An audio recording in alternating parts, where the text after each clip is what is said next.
Bienvenue sur Mediapart et dans notre collection Un monde à vif, la collection d'entretiens qui ausculte l'actualité internationale. Et cette fois-ci, pour cette vidéo, je vais vous proposer de parler de l'Afrique du Sud. Alors l'Afrique du Sud n'est pas seulement la nation qui a remporté la Coupe du Monde de rugby, c'est aussi évidemment une puissance importante à l'échelle du continent africain et une puissance à l'intérieur de laquelle se déroulent des processus politiques passionnants et cruciaux pour l'avenir du pays. Et j'en parle avec Victor Magnani. Bonjour. Bonjour.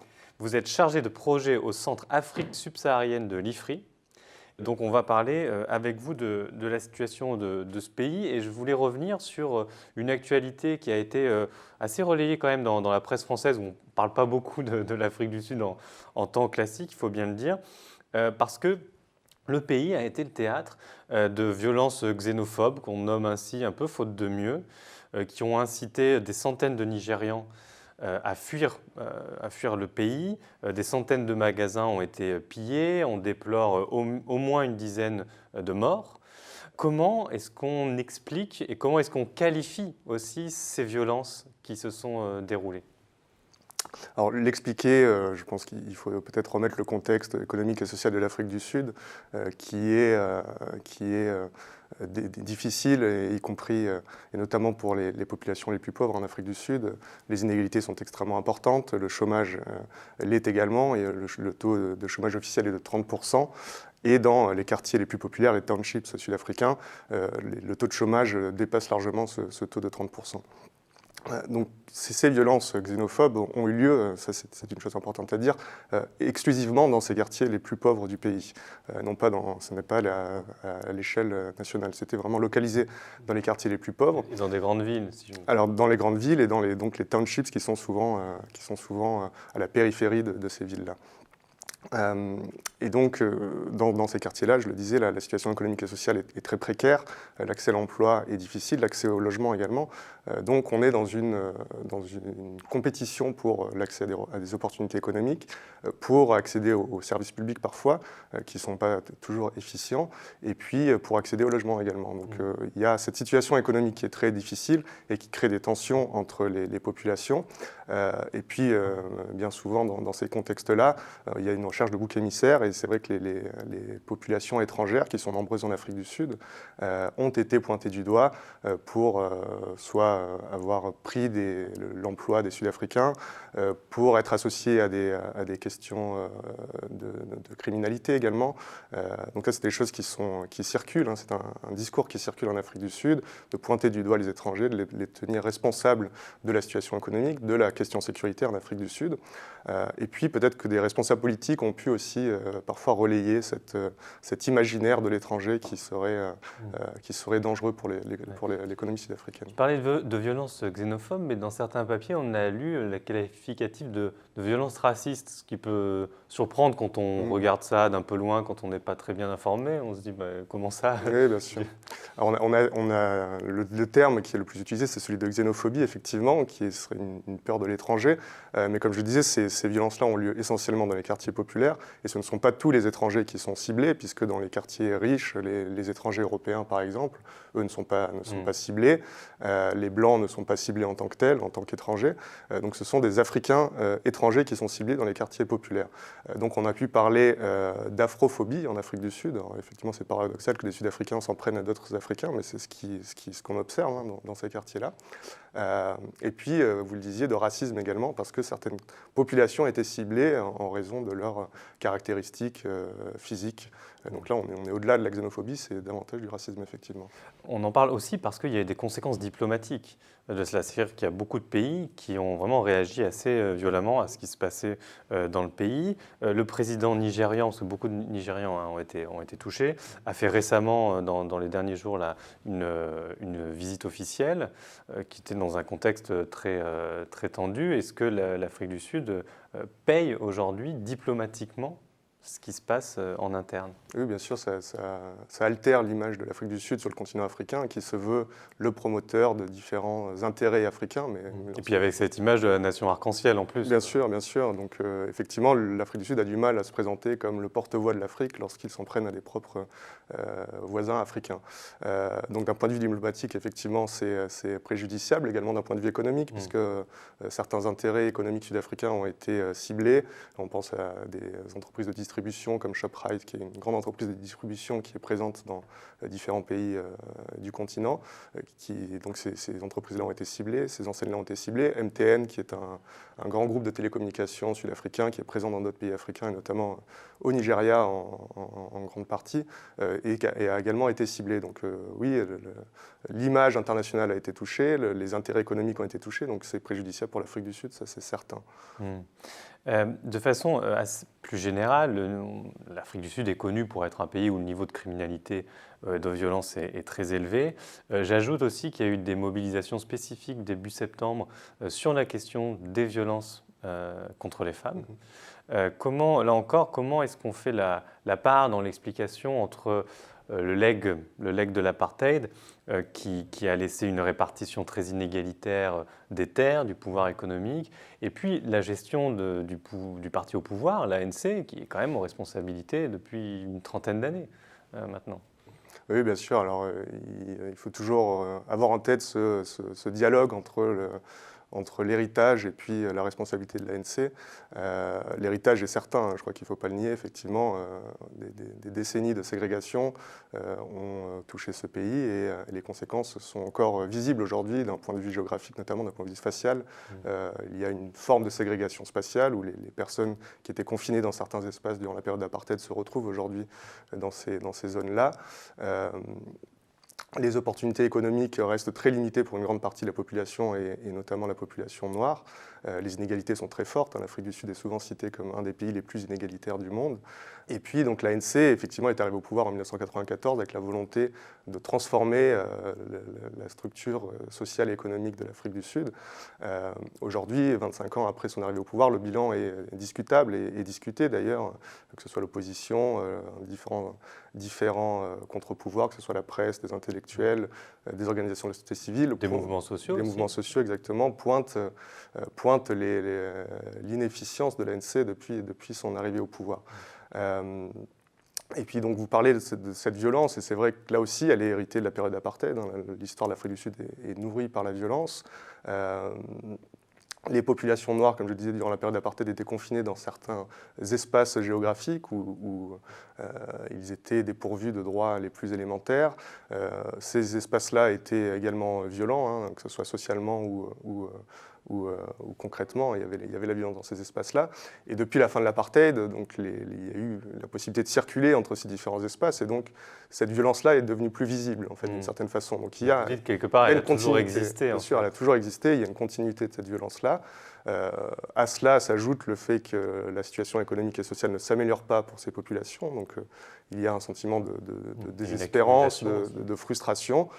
Des armes qui circulent, le port d'armes est autorisé, et puis durant la période d'apartheid et durant l'opposition à l'apartheid, des armes ont circulé, elles sont toujours en circulation en Afrique du Sud, donc ça contribue à un état de violence dans la société qui est extrêmement présent, dont les femmes sont victimes. Effectivement, les statistiques sud-africaines ont été publiées en termes de criminalité très récemment.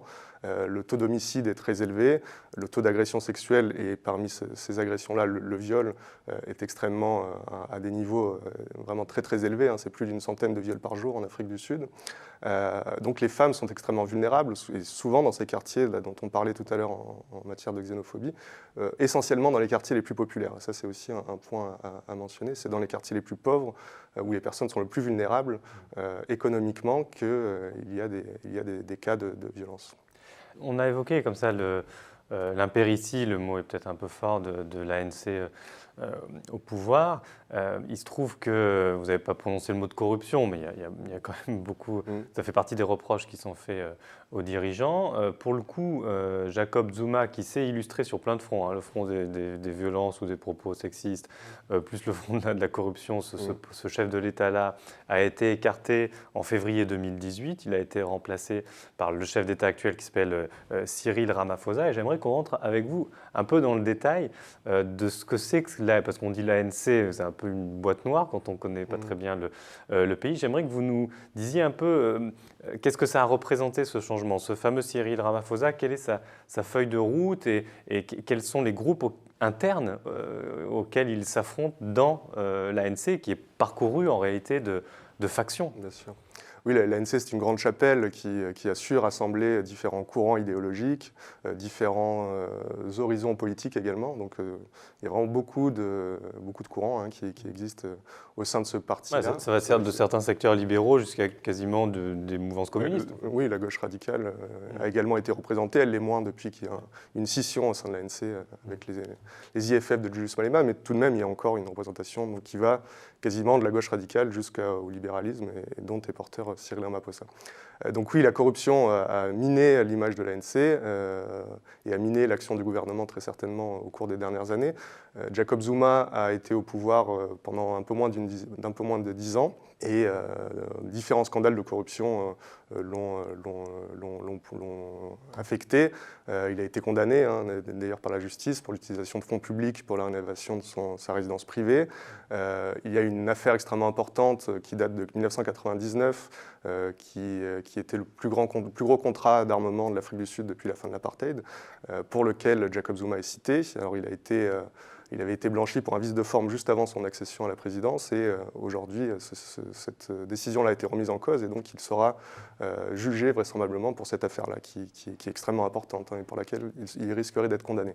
Ce qui fait qu'au sein de l'ANC, effectivement, il y a eu une prise de conscience de cette problématique de la corruption et une volonté de réforme, de changement en matière de pratiques politiques. Peut-être plus que d'idéologie politique, c'était les pratiques politiques qui étaient dénoncées. Et c'est autour de cette idée-là que s'est coalisée donc une faction qui s'est opposée à Jacob Zuma et Cyril Ramaphosa a réussi à être la figure de proue de cette faction-là.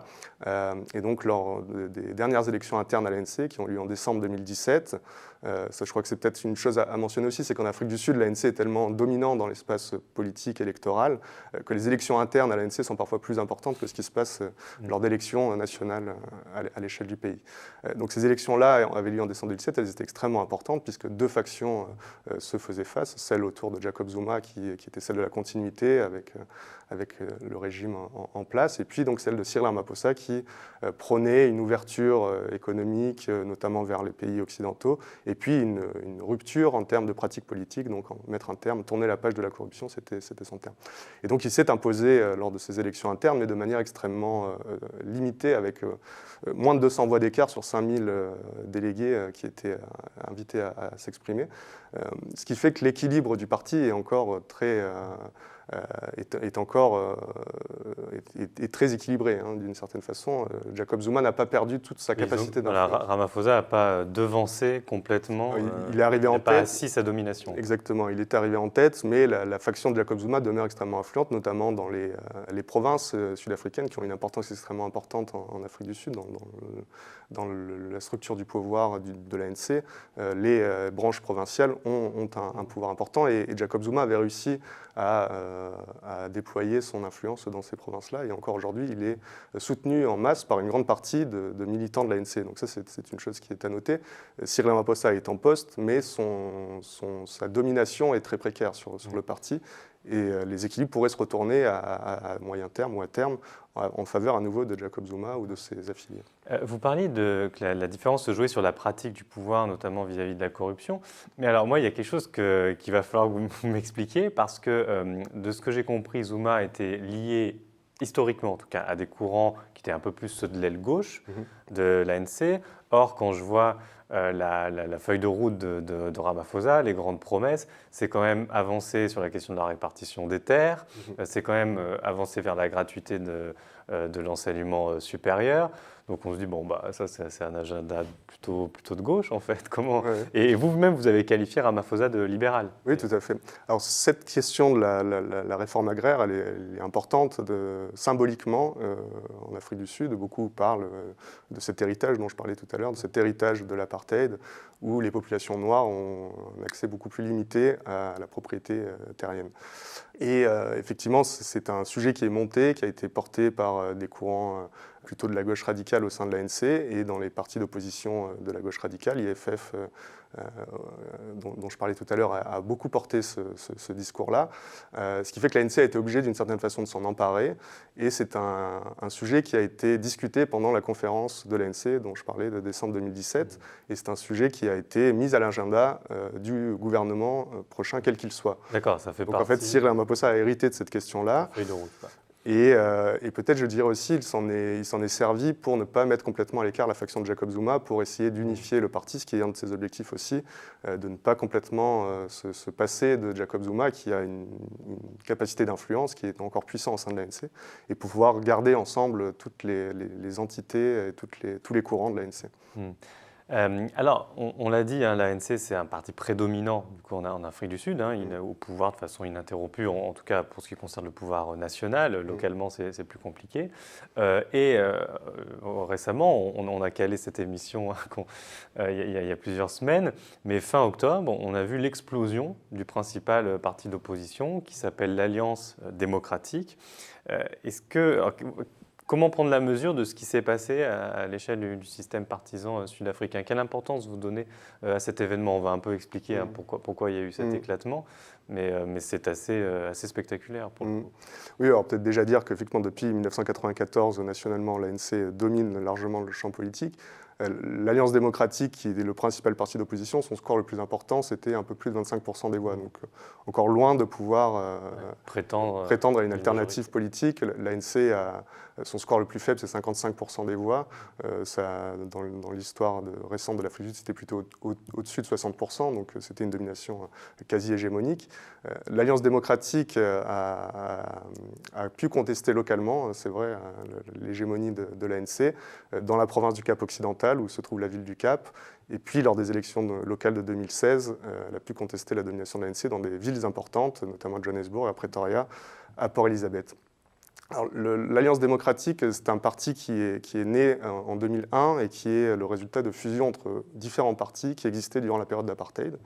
Ce qui implique que les principaux dirigeants et les principaux militants de ce parti-là étaient des Blancs qui faisaient partie des institutions de l'apartheid, qui étaient en opposition à l'apartheid, mais qui avaient la possibilité d'exister. Donc c'était plutôt des populations blanches qui composaient les structures de ce parti-là. Petit à petit, ce parti a grandi et a prétendu à davantage de pouvoir politique. Et en Afrique du Sud, où la grande majorité de la population est noire, hein, plus de 80% de la population est noire, l'Alliance démocratique était obligée de se tourner vers cette population-là. Ils ont recruté d'ailleurs des cadres. Voilà, et donc ils ont vraiment réfléchi à cette nécessité-là de s'ouvrir à la diversité, même si ce n'est pas le terme exact, c'est bien le contraire. S'ouvrir à la majorité en quelque sorte, c'était plutôt ça. Et donc il y a vraiment eu un travail de former de nouveaux jeunes cadres dirigeants issus des populations noires, de les promouvoir à des postes électifs et à des postes, importants au sein du parti. Et donc c'est vrai que Moussy Maïmane, qui est le président de l'Alliance démocratique qui vient de démissionner, a été porté à la tête de l'Alliance démocratique justement pour démontrer la volonté de l'Alliance démocratique de s'ouvrir à l'ensemble de la société sud-africaine. C'est un parti qui avait souvent été dénoncé comme étant le parti des minorités et le parti des minorités blanches en priorité, qui était le parti qui défendait finalement certains acquis de l'apartheid. Et donc pour aller à l'encontre de cette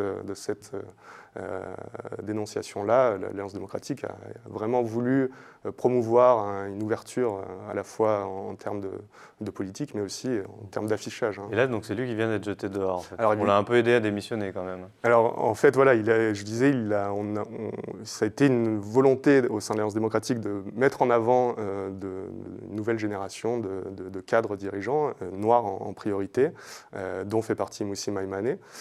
Mais en fait, cette volonté-là s'est heurtée aussi à certaines résistances au sein de l'Alliance démocratique, où les anciens cadres n'étaient pas toujours volontaires de laisser leur place à de nouveaux arrivants qui étaient plus jeunes, moins imprégnés de la culture politique de ce parti-là. Et donc il y a eu parfois des antagonismes assez importants entre les nouveaux arrivants et puis ceux qui avaient fondé l'architecture idéologique d'une certaine façon de ce parti-là. Et donc cette opposition-là s'est cristallisée lors des dernières élections où l'Alliance démocratique a régressé. C'est la première fois depuis sa création en 2001 que le parti perdait des électeurs. Donc en interne, ça a créé des tensions, des remises en question. Et puis Hélène Zille, qui était l'ancienne présidente, qui avait elle-même participé à cette volonté de promouvoir de nouvelles élites noires au sein du parti, a été mise à l'écart, c'est vrai, par la nouvelle génération d'électeurs. Et aujourd'hui, elle fait un retour en force au sein du parti. Elle a été réélue à un poste important dans le pouvoir décisionnel de l'Alliance démocratique. Et donc ceci a contribué au départ de Moussi Maïmane, qui a démissionné, le maire de Johannesburg, Armand Machaba, qui est une figure importante aussi de cette nouvelle génération de leaders noirs au sein de l'Alliance démocratique, a également démissionné.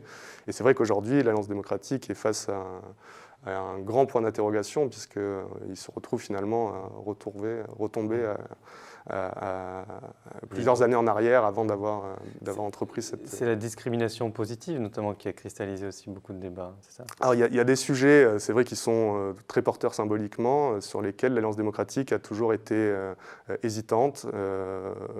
La discrimination positive au sein des entreprises sud-africaines, effectivement, le Business Economic Empowerment. Et puis sur la question des terres également, on en parlait, sur la redistribution des terres, l'Alliance démocratique a toujours été hésitante parce qu'ils défendent le droit de propriété. Sur la question de la gratuité des frais d'inscription également, ils ont toujours eu une position un peu hésitante. Ils se sont pas l'université. Voilà, dans les universités, ils ne sont pas prononcés en faveur des mobilisations étudiantes, ce qui les a renvoyés également dans cette catégorisation peut-être un peu simpliste, mais celle d'un parti qui serait un peu attaché à des héritages ou à des avantages peut-être issus de la période d'apartheid et qui est moins dans une volonté de transformation. Ouais, sachant que les vrais nostalgiques de l'apartheid, ils sont dans un parti de droite radicale qui est différent. J'avais une dernière question, puisque notre entretien va s'achever là, mais quand même, tout le mois d'octobre, l'Afrique du Sud a été membre non permanent du Conseil de sécurité de l'ONU. Elle a présidé ce Conseil de sécurité. En quelques mots, est-ce qu'il y a un bilan un peu notable de cette présidence ou pas ? Pas vraiment. Alors, le Conseil de sécurité est très divisé. C'est vrai que l'Afrique du Sud a du mal à s'exprimer ou à exprimer une position claire en vertu au regard de cette division-là. C'est vrai que sous Jacob Zuma, il y avait un tropisme vers la Chine et la Russie. Donc souvent, l'Afrique du Sud avait tendance à s'aligner sur les propositions et sur les décisions qui étaient portées par la Chine et par la Russie. On se rend compte que depuis que l'Afrique du Sud est revenue au Conseil de sécurité sous Cyril Ramaphosa, ce lien est moins fort. L'Afrique du Sud a pu voter des résolutions soutenues par la Chine et la Russie, parfois par le bloc des pays européens et des États-Unis, donc ça s'est arrivé également. Ils ont fait des efforts pour essayer de lier certaines décisions du Conseil de sécurité des Nations Unies à des décisions de l'Union africaine. On pense notamment sur le Soudan ou sur la République démocratique du Congo, où l'Afrique du Sud a demandé au Conseil de sécurité de ne pas se prononcer tant que l'Union africaine n'avait pas traité ces sujets-là. Donc, ils essayent de porter une voix africaine. Il y a trois pays africains qui sont au Conseil de sécurité, la Côte d'Ivoire et la Guinée équatoriale également. Donc ils essayent d'articuler une voix africaine au sein de ce Conseil de sécurité, mais c'est vrai qu'elle n'a pas beaucoup porté et les difficultés sont réelles. Écoutez, je vous remercie, Victor Maneni, d'avoir accepté cet entretien. Et puis, merci à vous de nous avoir suivis. Je vous renvoie à toutes les autres vidéos de la collection Un monde à vif.